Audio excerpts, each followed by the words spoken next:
sheeko Soomaali.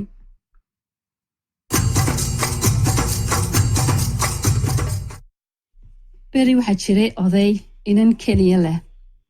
Waxay ahaayeen faqiir oo waxay ku noolaayeen waxa aabuhu ku iibiyo suuqa. Toddobaad walba aabuhu wuxuu beeri jiray midho.